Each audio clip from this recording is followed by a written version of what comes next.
Well, hello there, members. Hello and welcome to Estate Planning.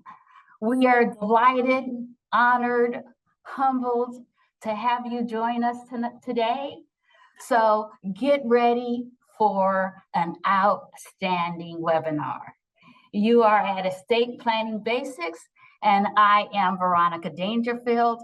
I am Rodney's only Black child. I am the senior financial educator here at Patelco Credit Union, and I have been humbly serving credit unions for over 25 years. And today, October the 8th, is National Heroes Days. So you are actually being a hero in your life by taking the time out to plan for your beloved when you make your transition into a butterfly. So, and it's actually National Flutter Nutter Day, which is where you combine marshmallows and peanut butter. Yeah. October is also National Breast Awareness Day. And again, we're so happy to have you here. So this is Estate Planning Basics.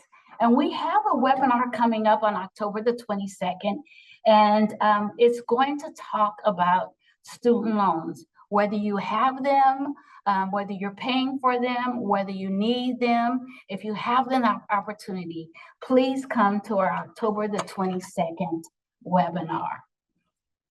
You guys, please welcome each other in the chat, discuss things in the chat, but we're going to utilize the Q&A for questions. Relax, take your shoes off, be comfortable, because you're going to be sent a link to this presentation within the week. If the chat distracts you, you're welcome to minimize them. And remember, it's important to be nice. We are going to have a fantastic webinar, but unfortunately, we might not be able to answer all of your questions, but don't you worry. Ed and his team are fantastic. So I would like to introduce you to the managing attorney for Oak Crest Law Group. For me, he is the Robert Redford of attorneys. He's just so good at what he does. He's an exemplary, and not only is he exemplary, but all of his employees have the same qualities. And I trust him with all of our members. He's a gentleman, he's a scholar, and I heard he might be a fine judge of liquor, but I don't know. Please welcome Ed. Veronica, what an introduction. I always look forward to this presentation with your organization, but particularly with you, because it is such a joy. Listen, I am going to talk about two things that a lot of people don't want to talk about. Number one, dying, and number two, taxes. And you just have a way of presenting it in a respectful but fun way. So thank you so much for that introduction. And to echo your housekeeping, I wanted to echo that we are recording this. So I know there are some of you that like to take notes. That is okay, but I instead want to challenge you to listen. I want to have a heart-to-heart conversation with you tonight to talk about difficult things. And I will tell you with the presentation, most people don't do this. And so what I'm trying to accomplish here is to try to motivate you. And what I'd love you to do is just to listen and absorb the big picture, because you can always watch this a second time and then you can take notes. So that's number one. Number two, the way I've presented this deck is in terms of general education. And what I like about that is I used to teach, and my job in teaching you tonight is to make sure that you remember, that I connect with you. And so what we've done is we've framed this presentation in terms of the 5 costliest mistakes. And I am going to be referencing very famous people, Current events as well. Someone like Gene Hackman who passed away. I'll be doing a deep dive in what happened there, as well as referencing other famous people so that you can learn from other people's mistakes. All right, so with that said, let's get to the next deck. So costly mistake number one is failing to plan. Unfortunately, most people do not plan. The statistics are 70% of the American public does not plan an adequate estate plan. And this is recent. This is from 2022, post-pandemic. And I will share with you that prior to the pandemic, it was actually worse. It was 80%. So that was a big thing that happened to all of us not too long ago. It moved the needle 10%, which is a big deal. Things don't move that drastically in my area of practice in estate planning, for example. So with that said, even though it went from 80 to 70%, that's a lot of people who are not effectively, efficiently planning for the big picture in terms of estate planning. 40% have a will and approximately 20% have a trust. I'll be going over the difference of what is a will, why do you need a will in California, what will happen if you have a will and not a trust, what's the difference between that and having a trust, and also having nothing. About 40% of people approximately don't have anything. So you have famous people like James Dean, who passed away when he was very young and he had no instruction, leaving the judge, leaving the state of California to make these critical decisions. Most cases will have to go to probate. I'll talk about what that means. It's basically a courthouse inside of every superior court in the county, which can be very lengthy, usually 1 to 2 years, and very, very expensive. Who needs an estate plan? Almost everyone needs an estate plan because it's not just about money some of the times. It's about your minor children. It's about the people that you love. It's making sure, for example, if you're in a blended family or you have an alternative family, that your wishes are carried out. So yes, it's important for those of you that have children or if you are the guardian of your grandchildren, especially if you have real property. The magic number in California is north of $50,000. The property in California is so special that you have places like in Los Angeles County or in Northern California where you have a home that is 2 million, but doesn't look like it's 2 million, but that's how property is in California. So you have to protect anyone that has more than 185,000 in other assets. It's either or both. So if you have investments, if you retirement, if you have a death benefit from a life insurance policy, and if you add all of that up and it's more than $185,000, you need an estate plan. Anyone who wants their assets to be transferred to a specific loved one. So you have 2 kids, and let's face it, there's always a favorite, and you wanted to give more to your favorite child. Or for example, you have 2 kids and one child has special needs, or you already know will have a challenging time getting gainful employment. So it is okay to give more to that one child because you know that one child needs more resources. You will have to go out of your way to clarify this because the law doesn't care. The law will treat them accordingly. And if you want to make sure that your favorite child gets a little bit more, you need to be specific and make these decisions. And then obviously, blended family, I worked on a video that I'm very proud of. I will show you what happens when Mrs. Brady passes away and Mr. Brady wants to disinherit Marcia because Marcia is very annoying, for example. All right. So what happens if you die without an estate plan? I referenced the James Dean case. Like some people listening, he was young, 23, 24 years old. He was already famous and he passed away in a tragic car accident. So some property, if you have designated beneficiaries of retirement plans, life insurance, for example, that is fine. You must pass away, however. The insurance company, the custodian for your retirement accounts will go accordingly. But for all other property, it'll generally pass according to what's called state intestacy laws. So in the case of James Dean, he was not married, no children, and his mother had predeceased him. Again, he didn't have an estate plan, so it ended up in probate court. And the judge and the state of California decided to give everything to his father. which could be the correct answer for some of you listeners.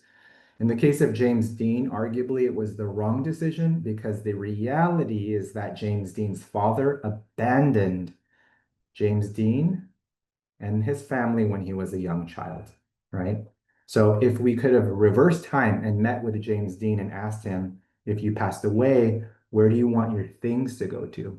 He probably would have not elected for his father who abandoned him to inherit. Just to give you the magnitude, this happened a long time ago when he was young. To this day, the likeness of James Dean generates a minimum of $1 million. So a lot of it went to the wrong hands, so to speak. All right, so wills and probate. Most wills must be probated. That's basically the courthouse. So basically, California is divided into counties. Every county has a superior court, and inside of every superior court is a probate department with at least one judge who will make all of these determinations if you don't. It's filed with the court, and there is an executor administrator who will be in charge of collecting, paying debts, filing tax returns, and then ultimately distributing property. It's a slow process. It's an administrative process.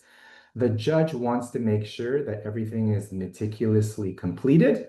The judge wants to make sure that everyone is invited. And the judge wants to make sure that all debts are paid off. So it's expensive. It could be anywhere from 5 to 10% of the value of the estate. And it's a very public process, meaning your executor will invite everyone. And they usually do this by placing an ad in a newspaper of general circulation. Because at the end of the day, the judge doesn't know anything about you, doesn't know if you have children, doesn't know if you have debts, right? And the best way they invite all of these people is to post it in a newspaper. So be careful what you wish for. Be careful what you wish for, right? And so here's an example of how expensive. So you have a home that is $1 million.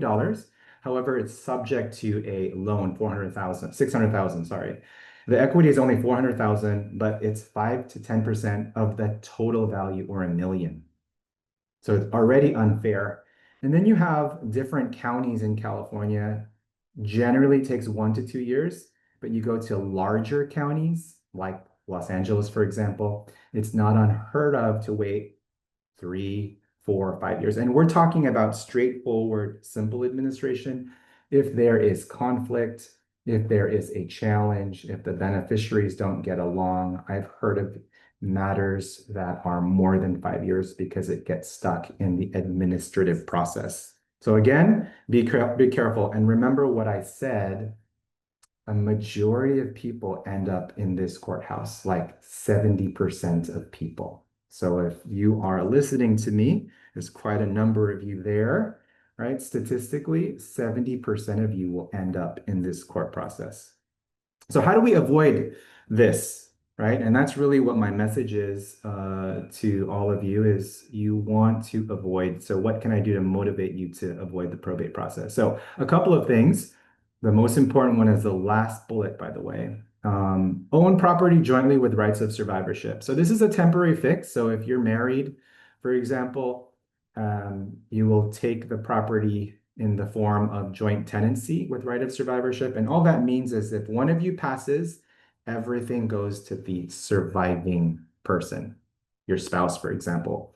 Now, this could be inappropriate if you're business partners or if you're siblings. For example, 2 sisters that have their own family. You have 2 sisters take real property like this. One sister passes everything to the surviving sister. Well, what about the first sister to pass away? What about her family? Well, the way they titled it, they won't get anything. So be careful, it's not perfect. Complete beneficiary designation forms for properties such as retirement accounts, life insurance. And make sure you review this every 3 to 5 years. That's the magic number that I recommend all my clients, even when they create an estate plan. A lot of things happen in 3 to 5 years: relationships, assets. For example, your best friend in 2025 might not be your best friend in 2028, for example. And so your real property, your bank accounts might not be the same. So you want to make sure they are all updated. Making lifetime gifts, you can give, I believe, 19,000 to take advantage of the annual gift tax exclusion, and then you can give lifetime gifts. Currently, that is almost 14 million. So we're talking about ways to give away your assets so that when you pass, it doesn't have to go through probate. The best way is to use a trust, and that's what we'll talk about next. I like this slide because I am being very open and transparent with everyone that's listening to me. Yes, I'm an attorney, but there are many ways to do this. So we talked about no plan. Obviously, that's free, but it's very expensive. And then no attorney. And this has become very popular. There are outfits out there who are doing a lot of ads on Facebook. Those fees are as low as $250, sorry. But it's potentially unlimited liability. It's kind of like cutting your own hair and performing your own surgery. There was a time where I thought I could mow my own lawn, and so I bought all of my equipment, and that lasted like 3 months, less than 3 months for me, because that's hard work. So be careful because you have to follow the instructions. If you have that personality where, you could go to Home Depot and create your own kitchen renovation, and then that might fall under that category, but that is how much. And then it comes to professionals, two categories there: attorney with multi-services. You're talking about attorneys that are doing many things, not just estates and trusts. There are generalists, or else there are conflicts. I know a lot of attorneys that are also realtors. I know a lot of attorneys that are also financial advisors. They have a plan for you. Yes, they're bringing you in by setting up a trust, but maybe they want to refinance your home, or maybe they want to sell an annuity. Buyer beware. And then finally, you have an estate planning, trust, and probate attorney. That's all they do. They focus, they could specialize in that area. Obviously, the fees are different there, but at the end of the day, what I'd like you to understand is when you become incapacitated or if you pass away, how good does that plan work? And that's where you need to make that decision. Will this work? Because if you're going to spend $250 on paper and you're not going to follow the instructions, that's very expensive. It's $250 of nothing. And I'll be very honest, I've been practicing for 20 years. LegalZoom has been out there. It just changes name. Now it's called Will and Trust, for example. Very popular. And I will tell you what happens in the real world statistically. They will buy, they won't follow the instructions, and then they'll ultimately send it over to me to look at, and it's not even signed. So that's the reality of it. Okay, I know I still have to talk about a trust, but I do have this wonderful video that shows it. So the number 2 costly mistake is incomplete plan. Missing key documents, wrong documents, document with errors. I inherited a client who went to We the People. We the People is a legal document provider. They are not attorneys. Sometimes there's an attorney sitting inside who will charge you, but they will sell you the documents and you'll have to fill them out. Well, the client, who was a retired health professional, was unmarried. He was divorced, but he had a significant other. He had a partner. And they went into We the People and they purchased the documents for a married couple, but they were not married. They filled it out and they even transferred the multi-million-dollar home in the name of this trust that was for a married trust. So I had to counsel them and I had to reverse everything. So it was very expensive. So make sure you have the right documents. Make sure if you're going to do this yourself, DIY, you know what you're signing. Documents with errors, for example. Another area that I see that is lacking is when I review estate planning documents, it is silent with respect to this concept of mental incapacity. And I assume because people jump to the conclusion that you're living today, and then all of a sudden you pass away, who's going to inherit? In fact, it's not that simple. It's not that easy. Statistically, you will be incapacitated first, maybe physically incapacitated. You can't go to the doctor. You can't go to the groceries, you'll need help. And then ultimately, you could be mentally incapacitated. You could suffer from some sort of cognitive disorder like dementia. I want your plan to have a provision or provisions that deal with this because you're still alive, even though you're incapacitated. Your assets need to continue to support you. Who is in charge? Who will be your decision maker if you have dementia and you're in a nursing home for 7 years? Who's going to pay the bills? Who's going to sell the home? I want to make sure you have those types of provisions. And so there are documents in the overall plan that deal with incapacity, power of attorney. You have healthcare documents like HIPAA waivers so that third parties can view your otherwise private information, as well as advanced healthcare directives so that someone can make healthcare decisions for you, as well as nominating your conservator. Famous case, Britney Spears. She was susceptible to a conservatorship. She never made decisions like 70% of you, and her father was able to make that petition and it was granted. And you all know what happened there. It was mismanaged. So if she had elected or nominated her conservator, well, that could have been avoided. All right, I talked about the Brady Bunch. I am aging myself. So if you grew up in the 70s like I did, this is what happened. So a lot of people will say, I'm just simple. I want everything to be simple, but in fact, it could be complicated. So in the case of a blended family, you've got children from a prior relationship who are not the children of your current partner. So we have Mr. Brady on the left. He had 3 boys. And we had Mrs. Brady. Now, sorry, Mrs. Brady on the left and Mr. Brady on the right. So we have the boys on the right and the girls on the left.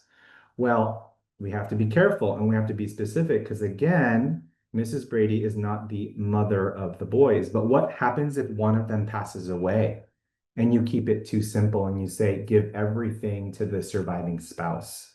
The situation here is your children might have to wait for their stepmother or stepfather to pass away, right? So if Mr. Brady dies and Mrs. Brady gets everything, does Mrs. Brady like those 3 boys as much as she likes her 3 girls, right? So for those of you that are listening, are you in a blended family situation? Is your child not the biological child of your partner?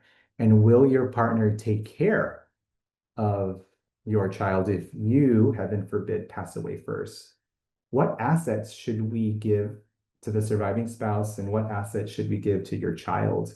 So this is one of the reasons why it's important to assemble professionals. Someone like me, most of you probably have an accountant, but probably a lot of you don't have financial advisors. So I would say those are the 3 professionals that you would put together almost like your dream team of professionals. We can assist you because there are assets, for example, like the house that probably should go to the surviving spouse. And then creative assets like life insurance that could immediately go. It comes when it's needed because it's triggered at death to your 3 boys so that they don't have to wait and Mrs. Brady doesn't have to walk around life with a cloud overhead, sleeping with one eye, thinking if one of the boys, might do something to advance the timeline. All right, what you all been waiting for is the trust. So this is a diagram of how a trust works. It's essentially a document, it's a contract. And the most important thing is you, when you create it, are all 3 people. You are the trustee, or what I call manager. You're the owner because you own it. And you're also the beneficiary. So a lot of people think that when you set this up that, you lose keys to your house. That's not true. You're still in charge. Your kids cannot throw you out. The most special thing about it is you've made decisions about the future. So for example, if you get sick, you've already decided who's in charge. Your son, your accountant, your best friend, right? You're still alive, so you're still a beneficiary. But if you pass away, guess what? And you haven't used everything, you've already decided it's going to go to your 3 kids. For these reasons, you completely avoid probate. No one has to wait in line. No one has to put an ad in the newspaper, and no one has to pay 5 to 10%. It's a self-completing plan. You've already made these decisions. This person's in charge. This is what they do, and this is who they give it to when the time is right. Again, we are recording this and you will have a copy. It takes a while for them to process it, but you will ultimately have a copy. And I encourage you to watch this again and then share it with the people that you love, because 70% of you will end up in the courthouse, right? So key difference between a will and trust, arguably it's easier to create a will, it's cheaper, but it's more expensive in the future because it ends up in court, right? So a will be administered in court. A trust avoids the courthouse if it is properly created and properly funded. If it is properly created and properly funded. So with the trust, you have to front load. There is a fee to it more than a will. But the benefits all come later on in life. When you are incapacitated, you avoid a conservatorship. And ultimately, when you leave assets, you avoid the probate distribution process because it'll all be managed within the trust. So lots of benefits, and that is why it is the preferred option to take care of you if you get sick, as well as distribute your assets if anything is left. I say that if anything is left because I want to clarify that your job is to live a long, healthy, happy life. And this trust confirms that. Nothing goes to anyone until the very end. So I love people like Veronica who enjoy life and travel the world. The perfect life to me is to use everything. I know that's hard, but enjoy life. And that's what this trust is really meant to do. I have to counsel children when their parents get old and remind them that if mom and dad live till 130, they will use all of their assets. They should have no expectation of getting anything. In fact, if they use all of their assets, the children's job is to take care of mom and dad. So they'll have to pay for mom and dad because that is fair. So I'm already talking to my two girls. They're only 15 and 11, by the way, but I don't want any surprises. I want to make sure what their expectation is if I end up living till 130. So here's basic estate plan documents. There's a lot. Living trust, certificate of trust, portable will. All of these come in a basic standard estate plan. Advanced healthcare directive, HIPAA waiver, durable power of attorney, nomination of guardian, nomination of conservator, personal property memorandum, funding instructions, which I'll talk about in a slide, assignment of personal property. All of these, for me to summarize, come together to avoid the courthouse. We have people making decisions for you, and you have instructions about who can sign your name, file your taxes. We have instructions who can take care of your children if you have minors at the time of you passing, and then instructions about your personal property. Who will inherit the Tiffany lamp, and who will get the Fabergé egg, and who will get the butterfly collection and the stamp collection. All right, number 3 is unfunded plan. This is one of my top I don't know if it's a pet peeve, but it is something that I see. I'm at a point in my career where I inherit cases, meaning I didn't draft the plan, but they'll come in and they'll say, I did this 15 years ago. What is it? And what does it look like? I will meticulously review it, and I will find, on average, that a plan is not funded. So it is like a pool. This kid wants to jump in the pool. He's got a nice flotation device, but there's no water. Right? So when Michael Jackson passed away, circa 2008, he had a wonderful trust, but none of his assets were inside the trust. So not only do you have to create a trust, you have to itemize each and every asset and make sure it is funded into your estate plan or your trust. So what does that mean? Let me give you 3 examples. You have a home, you have a bank account, and you have a life insurance policy. There are other assets, but for the purpose of time, I will go over these 3. I'm going to encourage each and every one of you to meet with my team to get an assessment. And that's basically us spending time, you telling us exactly what's going on, and we giving you advice about what you should do, right? Because we can't go over everything tonight in 60 minutes. I'll try my best. I heard that I can do a above average job, but I encourage you to engage in the assessment call. So the home needs to be titled in the name of the trust, recorded with the county. They put a stamp on it. It is funded. It will not go to probate. When Michael Jackson passed away, nothing was done. So it all went to the same courthouse. Number two, you have a checking and savings account at Patelco. You bring a copy of the certificate and certain sections and pages of your trust. Patelco will update the registration of your accounts in the name of your trust. You know this because when you get your monthly statements, it has your trust there on the top left-hand corner. That is funded. It'll avoid probate. And then finally, a life insurance policy. If you're single, you list the trust as the primary beneficiary. If you're married, you can do one of two things. You can list your spouse as the primary beneficiary and then list the trust as a secondary beneficiary. If you're in a blended family situation like Mr. Brady, Mrs. Brady, and you're going to give your life insurance to your kids who are not the kids of your spouse, I recommend putting the trust as the primary beneficiary. There will be a provision in your trust that says if I pass away first and my wife survives, this money goes to Bobby. This money goes to Peter, and this money goes to the third boy's name. Veronica will tell me his name later on during the Q&A session. All right, what is an estate plan? Estate plan is part of your financial plan. This is how I feel about the big picture. The way this is supposed to work is you are the most important member in this relationship.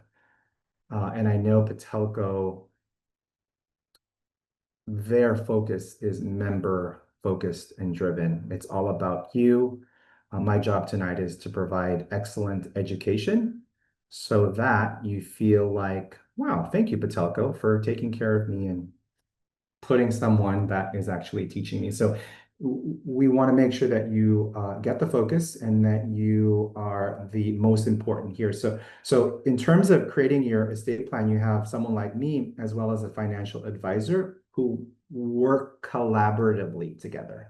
I'll be honest, attorneys generally are not nice people. I'm an attorney. I went to school with all of them. A lot of them are my friends. We are very adversarial because that's how they train us in school.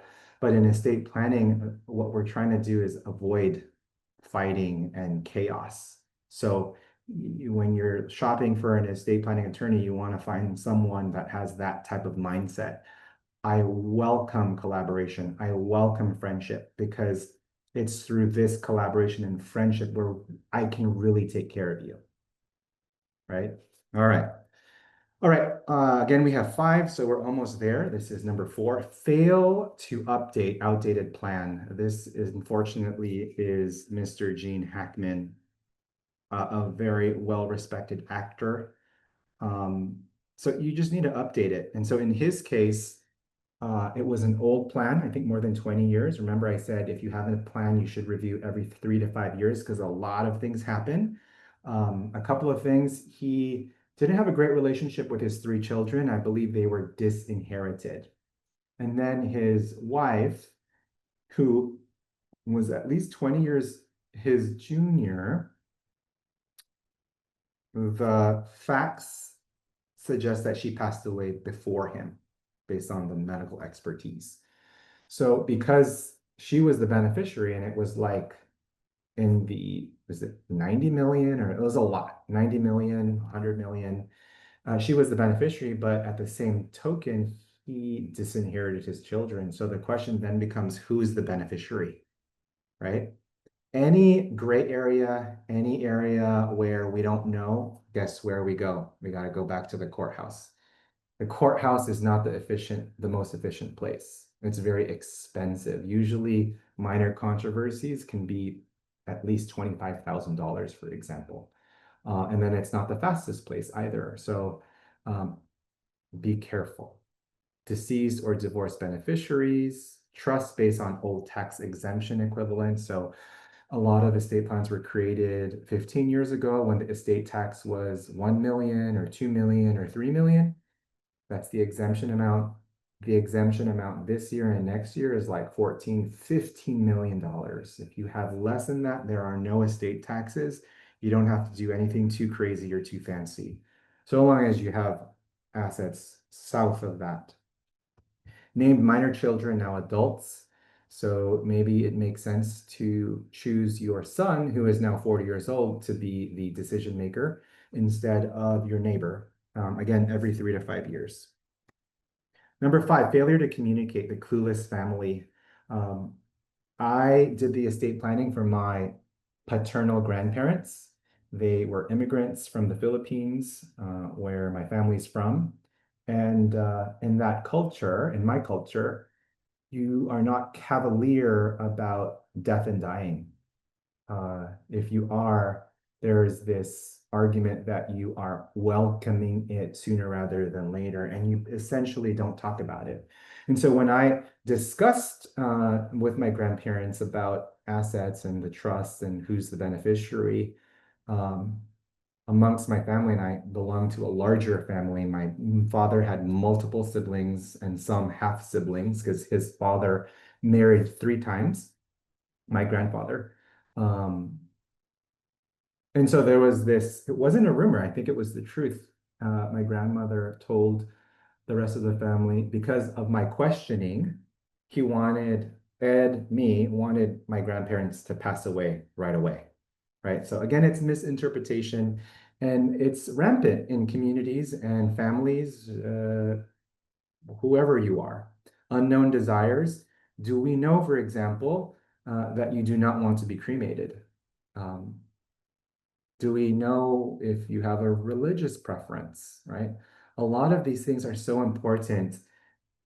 Dying and taxes is an industry. And if you don't plan, it is so expensive.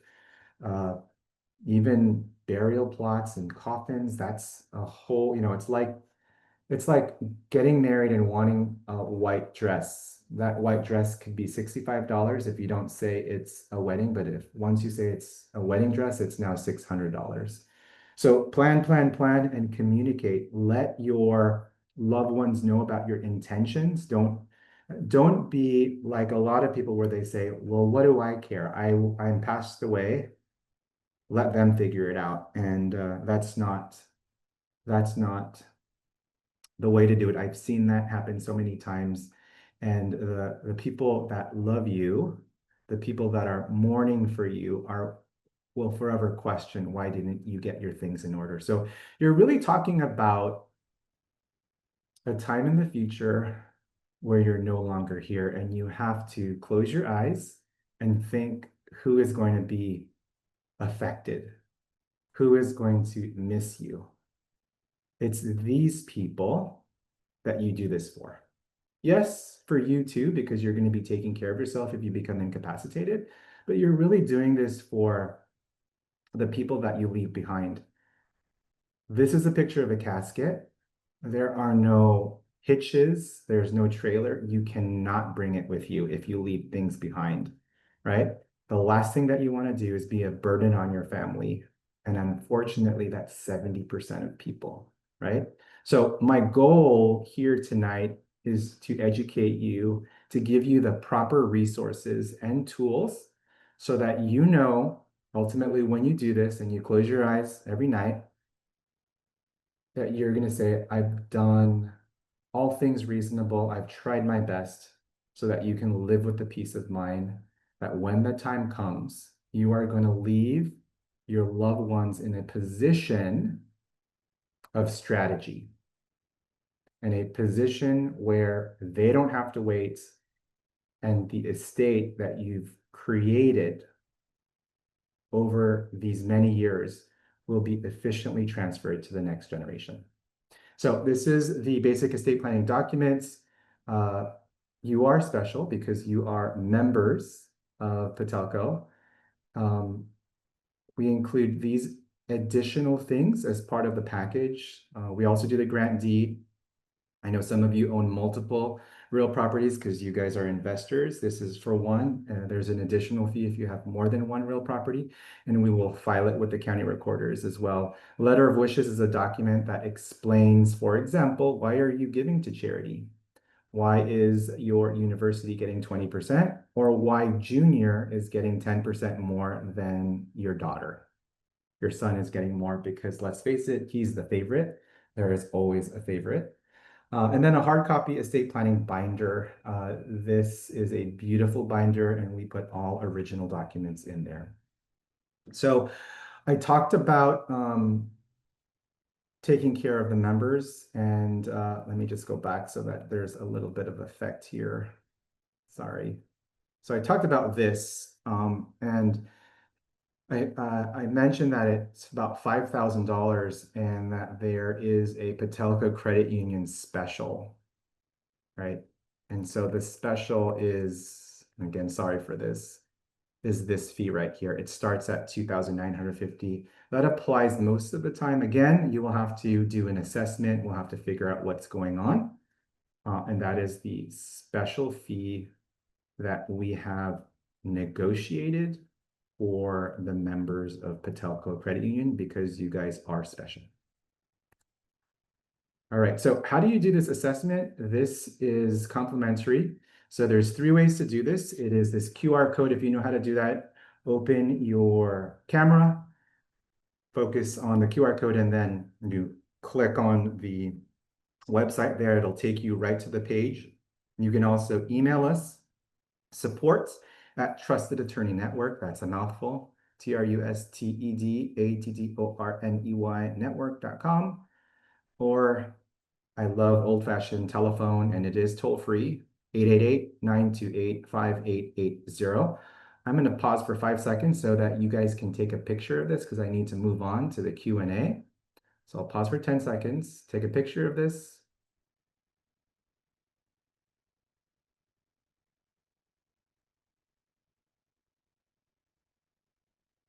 I really did count 10 seconds in my head.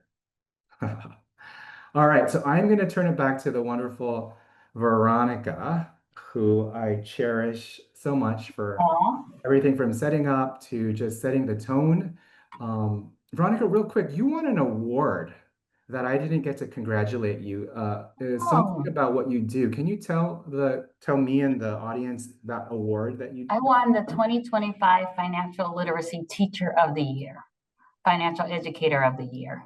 That is like the Oscars of teaching, and I'm so glad that these people understood that it should go to you because you truly deserve it, Veronica. Thank you Thank so you, much. Ed. Thank you so much. So I live and own properties out of state. Can you still help me? Absolutely. So assuming you're here in California, right? And let's say you own a beachfront condo in Maui, right? We create your estate plan in California. You have a home here in California. We transfer that to the trust. And then I will work with people from the Trusted Attorney Network, which I am the manager of. I have worked with someone in Hawaii for like almost 20 years. Contact them. They will prepare the transfer deed for that out-of-state property, put it into your trust, and like magic, you are taken care of. Perfect. How about special needs children? Do you need to set up a special trust? Yes. So depending on the type, so what we're talking about are individuals who qualify for certain benefits. Some of these benefits, you could be the child of Bill Gates or Jeff Bezos, you will receive because they have qualified or paid into these benefits like Social Security. There are other benefits, Veronica, that you need to qualify for by saying that you have limited resources, like less than $2,000. The issue is if mom and dad pass and they give to the special needs child, now they're in a position to say they have way more than 2,000 and they could potentially be disqualified or not qualify altogether. So the idea is to allow them to receive or be the recipient from all sources, from mom and dad, as well as from the government if they so choose. So we set them up to supplement whatever they're already getting, right? So it's a special trust. Mom and dad usually set it up so that when they pass, their child who has special needs, who is receiving government benefits, can collect first from the government, and then if that is insufficient or it needs to be supplement, can collect from the special trust that was created by mom and dad for their child. But you That's have to do critical. that before you pass away, and it needs to be very particular and special. It's not just any other provision. It needs to be meticulously drafted and created so that the child is in a position to collect from both. Critical information.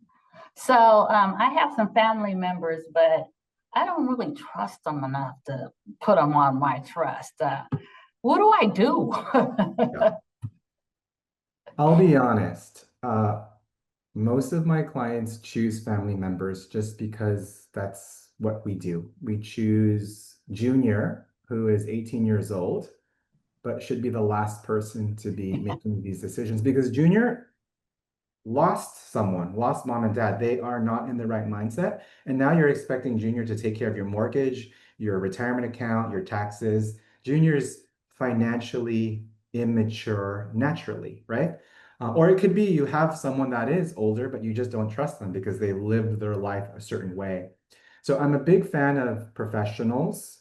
You can hire, for example, accountants and attorneys. And then in the state of California, as well as other states, there is actually a professional called a private fiduciary. This is what they do for a living, private fiduciaries. I would say that's the most cost-effective option. If you belong to these large institutional banks, they'll have a private bank inside it. Those are very restrictive and they're very, very expensive and they have minimums like we need 10 million before we'll even pick up the phone. Wow. So private fiduciaries, I'm a big fan of them. I use them a lot. If you Google, there is a national and there is a state association in California. You can put in a zip code and there are many people. They are licensed and bonded. So it's not just like they, rolled out of bed and are doing this. They actually have to have a license to perform these duties, Veronica. Oh, such great information. So why can't I just use a transfer on death or payable on death for the property that I own? I love this question because this is very real. Um, and let me be honest. You can do that if your transition to the afterlife is straightforward, right? And Veronica, you and I know that life is not simple sometimes or a lot of No, times, not at and all. there's full of surprises. And so you need to be strategic and you need to prepare for a bunch of things. So the thing that simplicity is overlooking is that you're alive one day and then poof, you pass away and a death certificate comes the next day. And that's not as how it works. These transactions, payable on death, transfer on death, require you to pass away. But remember, I said that you could be incapacitated for up to 7 years in a Yes. nursing home. So what happens? That asset is frozen. We might need to go back to court like Britney Spears and get a conservatorship. Very expensive and very dramatic, right? And then the transfer on death deed in California is fairly new. I did it once, and of course, there were issues because the person owned property in California, but now relocated to Hawaii, right? And it was deathbed planning. So he signed the documents in Hawaii, and then when we came time to record it, it got rejected. They wanted to interview the notary, and then he died, right? So ever since that happened, I said, look, this is new stuff. We're still trying to figure it out. We haven't tested the limits and the capacities. So if you were to call me to do one of these types of things, I'm not your guy because it's not ready for general consumption, in my humble opinion. Okay, I have a trust now. Do I need to retitle my checking account in the name of the trust? Absolutely. So remember Michael Jackson? It was completely unfunded, nothing. So because it was unfunded, the successor trustee had no control. So all of your assets, general rule, need to be transferred or titled in the name of the trust. A bank account is one of those examples that I just needs thought to I be needed a beneficiary for that though, for my So, bank account. It didn't need so to be in a trust. you can do that, but remember, life is not simple and you don't quickly pass away. So if you're waiting on a beneficiary, you need to Oh, pass away. What happens if you haven't been passed away and you're in a nursing home? It's frozen. We cannot access it. So by putting it in the name of the trust, my trust has a provision that says if I get sick, my daughter or my fiduciary can manage. And so that's why it is preferred to put it in the trust because we will take care of you if you're sick and we will also take care of you if you passed away. I see, said the blind woman as she got her hammer and saw. Okay, I plan on retiring pretty soon and then moving out of California. If I move out of state, what happens to my trust? Is it still valid? It's totally valid. Yeah, in the Constitution of the United States, we have a clause that I believe is an amendment. It's the full faith clause that says if it was completed and valid in one state, the sister state will acknowledge. And it's very much like contracts and marriage and things like that. Um, so two examples, you create it and then you move over to the next state over, like Nevada or Arizona, and then you quickly tragically pass away. No problem, everything will work. But if nothing happens and you're there, I still want you to meet with local counsel. We can help you with that. We referenced the Trusted Attorney Network earlier because, for example, Arizona and Nevada have different rules and laws compared to California. So for example, healthcare wise, Oregon has some level of physician assistance when it comes to end of life. We have some version of that here in California, but it's not the same. So I basically want your documents ultimately to be reviewed in that state because there might need to be some minor tweaks. So you should still consult with local counsel when you've adjusted and relocated completely to your new state. Well, when I got divorced, I immediately got a trust. And but it's been some time. It was so my trust is about 5 or 6 years old now. Do I need to update it? Yes, absolutely. Every 3 to 5 years, three things can happen every 3 to 5 years. Laws change. So we have a new Prop 19 law that's not, it didn't get passed last year, but it affects drastically property taxes when it transfers to the next generation. That's an example of a law change. Relationships, assets, refinancing, all of that. So it could be that you don't even need to call me. It could be that you just review it yourself and see if you still like your best friend, for example. But if anything changes, then you just give us a ring and then we'll take care of you. Since I have the trust, what does my family need to know?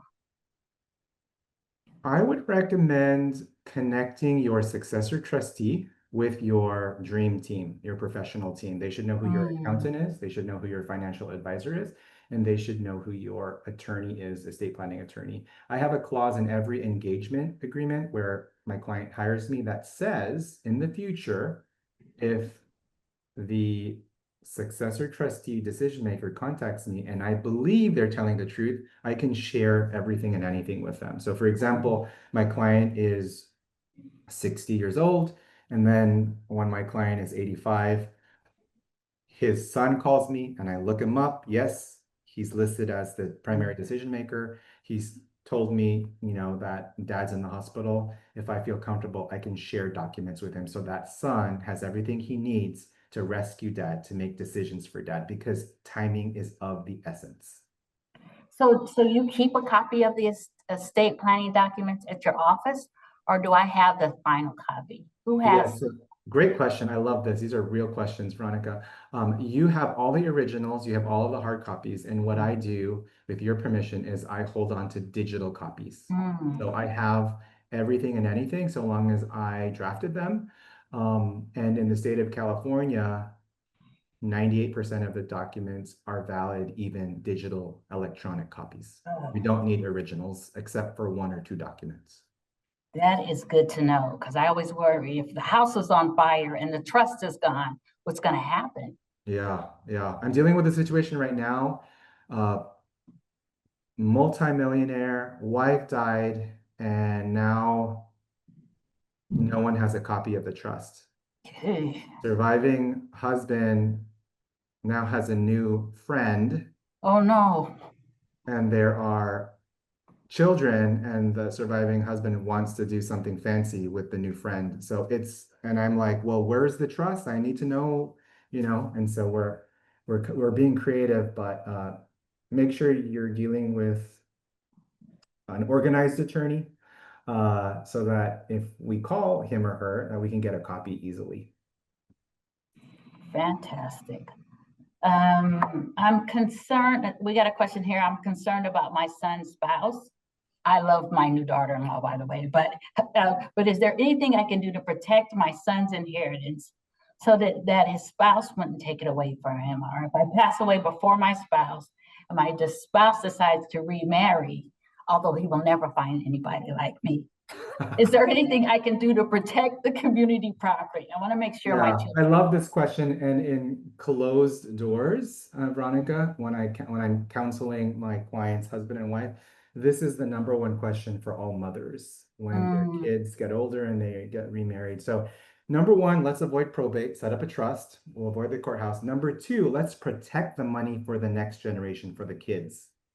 If they are getting sued, if they are getting a divorce, we want to make sure that your hard-earned assets that you've worked your whole life for goes to the right persons. Yes.